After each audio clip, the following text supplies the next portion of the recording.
صحرا کی آنکھ اسلم راہی۔ صحرائے اعظم کے نام جس کا ذرہ ذرہ آج بھی مصور فطرت کی طرح مسلمانوں کی غیر مغلوب شجاعت اور غیر مفتوح جذبوں کا امین اور محافظ ہے۔ وسط سرما کی وہ ایک قہر آلود اور ملگجی شام تھی۔ وسط سرما کی وہ ایک قہر آلود اور ملگجی شام تھی۔ دھوپ کوہستانوں کی چوٹیوں سے غائب ہونے لگی تھی۔ سورج دور مغرب کے دھندلکوں میں غروب ہو رہا تھا اور اندھیروں نے زمین پر اپنا آنچل پھیلانا شروع کر دیا۔ چاروں طرف خاموشی اور روح کا عالم تھا۔ ایسے میں کوہستان سینا کی سیاہ چٹانوں کے اندر خاموشی کا شیشہ توڑتی ہوئی ایک آواز ابھری۔ کوئی عرب گا رہا تھا۔ اس کی رسیلی آواز نے کوہستانوں کے اندر ایک فسونی کیفیت اور طلسماتی تاثر پیدا کر دیا تھا۔ کوہستان سینا یہ وہی پہاڑ ہے جو حضرت موسیٰ علیہ السلام پر تجلی الہی کی وجہ سے مسلمانوں، یہودیوں اور عیسائیوں کو یکساں معروف ہے۔ خلیج سوئز اور خلیج عقبہ کے درمیان یہ ایک سلسلہ کو ہے۔ مغرب کی طرف یہ خلیج سوئز کے ذریعے مصر اور مشرق میں خلیج عقبہ کے ذریعے بلاد و عرب سے الگ ہوتا ہے۔ شمالی حصہ کم بلند اور ریگستانی ہے۔ جنوبی حصہ خوب بلند اور سرسبز اور بعض چوٹیاں 9000 فٹ بلند ہے۔ یہ پہاڑ جبل موسیٰ بھی کہلاتا ہے۔ جبل موسیٰ کے پاس یہ وہی وادی ہے جہاں فرعون کے پاس بھیجنے سے قبل اللہ تعالیٰ حضرت موسیٰ علیہ السلام سے ہم کلام ہوا تھا۔ اس وادی میں جہاں ریت کے ٹیلے ہیں وہاں کھجوروں کے بڑے بڑے نخلستان بھی ہیں۔ یہاں پہاڑوں کے درمیان کسی عرب کے ابھرنے والی وہ آواز جو دلاویز اور بلیغ بھی تھی، صدائے سحر لہنے داد دی، جادوئے بابل اور سحر سامری کی طرح کائنات کی سانسوں میں ڈھل رہی تھی۔ پھر نشیب کی طرف سے چٹانوں پر چڑھتا ہوا ایک 13-14 برس کا لڑکا نمودار ہوا۔ اس کی پیٹھ پر تیروں سے بھرا ہوا ترکش اور اس کے کندھے پر کمان لٹک رہی تھی۔ اپنی تلوار کے دستے پر ہاتھ رکھتا ہوا وہ بھاگ کر ایک چٹان پر چڑھنے لگا تھا اور گانا اس نے بند کر دیا تھا۔ تھوڑا سا اوپر جا کر اس نے پھر گانا شروع کر دیا۔ اب اس کا گیت صاف سنائی دے رہا تھا۔ وہ دھیمی دھیمی آواز اور لے کے ساتھ خوبصورت راتوں میں سنہری گھنٹیوں جیسی آواز میں گا رہا تھا۔ ما اجمل الضیاء، روشنی کیسی خوبصورت ہے، ما احسن الحیا، حیا کیسی نفیس ہے۔ وہ لڑکا ایک جگہ کھڑا ہو کر یوں لگاتار گاتا رہا جیسے طائر خوش الحان حق حق پکارتے ہیں، جیسے جیسے سفیر حق نرغہ باطل میں درس آدمیت دیتے ہیں۔ لڑکا آسمان کی طرف دیکھتے ہوئے اچانک خاموش ہو گیا اور دوبارہ بڑی تیزی سے پہاڑ کے اوپر چڑھنے لگا۔ اتنے میں نشیب کی طرف سے درمیانی عمر کا ایک عرب نمودار ہوا۔ اس نے اپنے دائیں بائیں ہاتھوں میں 2 لڑکوں کی کلائیاں پکڑ رکھی تھی۔ ان میں سے ایک 12 اور دوسرا 10 برس کا ہوگا۔ پھر اس عرب نے پہاڑ پر چڑھنے والے ویرانوں میں اپنی کھنکتی آواز کا جادو بکھیرنے کے والے لڑکے کو زور زور سے پکارتے ہوئے کہا، احمد احمد نیچے آ جاؤ، میرے بیٹے سورج غروب ہو گیا ہے، اندھیرا پھیلنے لگا ہے، اس وقت کوئی شکار نہ ملے گا۔ لڑکے نے زور سے چلاتے ہوئے کہا، آسمان کی طرف دیکھو بابا، ہمارا شکار آ گیا ہے۔ اس عرب نے جب نگاہیں دوڑائیں تو اس نے دیکھا ان گنت راج ہنس بحیرہ کلزم کے ساحل پر وادی موسیٰ میں اترنے کے لیے شمال کی طرف سے نیچی پرواز کرتے آ رہے تھے۔ جب وہ راج ہنس پہاڑ پر کھڑے اس لڑکے کے سر سے گزرنے لگے جس کا نام احمد پکارا گیا تھا تو وہ بجلی کے گوندے کی طرح حرکت میں آیا اور لگاتار آگے پیچھے 3 تیر چلا دیے۔ اس کا ایک تیر بھی خطا نہ گیا اور 3 بڑے بڑے راج ہنس فضا کے اندر پلٹیاں کھاتے ہوئے پہاڑ کے اوپر گر گئے تھے۔ لڑکا فوراً اپنا خنجر نکال لایا اور انہیں ذبح کرنے لگا۔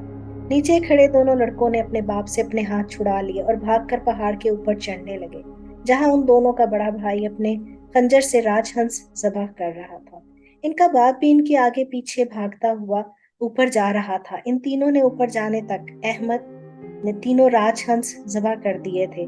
جب وہ اپنا خنجر خشک ہاتھ سے صاف کرنے کے بعد نیام میں کر رہا تھا تو اس کا باپ حشم بن بکر اور دونوں بھائی جن میں بڑے کا نام شیبان اور چھوٹے کا نام خصیب تھا کوہستان کے اوپر آگے تھے۔ حشم بن بکر آگے بڑھا اور اپنے دونوں بازو پھیلا کر اس نے احمد کو اپنی چھاتی سے لگاتے ہوئے کہا، اے میرے فرزند، تو کیسا خوش بخت ہے۔ جبل موسیٰ سے اس دشت و دیولاخ میں جہاں شکار کی کوئی امید نہ تھی تم نے 3 راج ہنس شکار کر ڈالے ہیں۔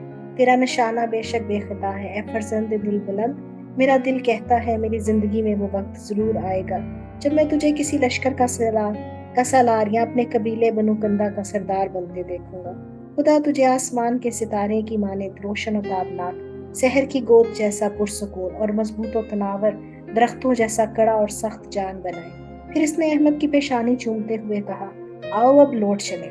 دو راج ہنس چشم نے خود پکڑ لی اور تیسرا احمد نے اٹھا لیا۔ دونوں چھوٹے بھائی ان کے پیچھے پیچھے ہو لیے۔ اس طرح وہ جبل موسیٰ سے اتر کر وادی شعیب کی طرف جا رہے تھے۔ جہاں جبل موسیٰ اور وادی شعیب آپس میں ملتے ہیں، وہاں ان چاروں نے ایک چشمے پر بیٹھ کر وضو کیا اور وہیں انہوں نے مغرب کی نماز پڑھ لی۔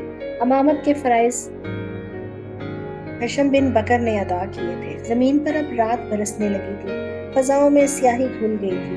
جبل سینا کے طویل سلسلے کی یہ سیاہ چٹانیں تاریکی میں اور زیادہ بھیانک ہو گئی تھی۔ ہوا تیز ہو گئی تھی اور سردی کا زور بڑھ گیا تھا۔ نماز سے فارغ ہو کر وہ چاروں وادی شعیب میں آگے بڑھنے لگے۔ وہ تھوڑا سا ہی آگے بڑھے تھے کہ وادی کے اندر چاروں طرف آگ کے روشن الاؤ دکھائی دینے لگے اور دور دور تک خیمے نصب تھے جن کے اندر اور باہر ان گنت لوگوں کا شور اٹھ رہا تھا۔ اصل میں یہ عربوں کے قبیلے بنو کنندا کا ایک قافلہ جو مصر میں دریائے نیل کے کنارے نصف شہر کے پاس آباد ہونے کے لیے یمن کی طرف سے ہجرت کر کے آ رہا تھا۔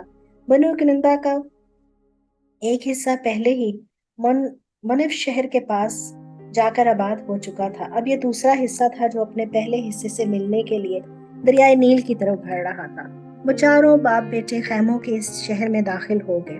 لوگ جگہ جگہ آگ کے الاؤ جلا کر بیٹھے تھے اور اپنے آپ کو گرم رکھنے کے علاوہ ان کی عورتیں اسی آگ پر اپنے اپنے خاندان کا کھانا بھی تیار کر رہی تھیں۔ وہ چاروں بھی چند خیموں سے باہر ایک الاؤ کے پاس رک گئے۔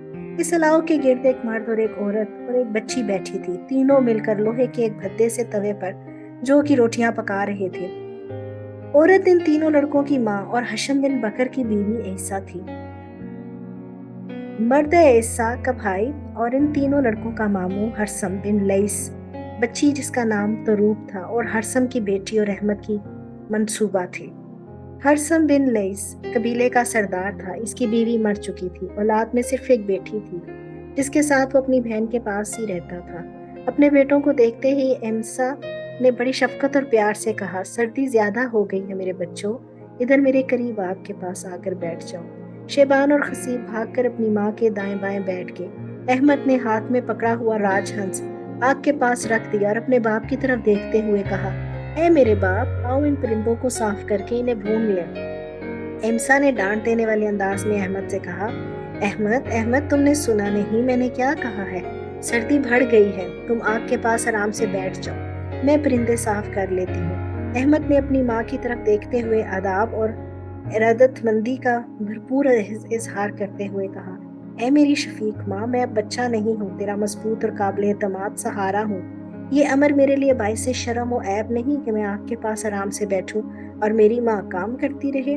ایمسا نہایت پیار اور احسان مندی سے احمد کی طرف دیکھتے ہوئے خاموش رہی۔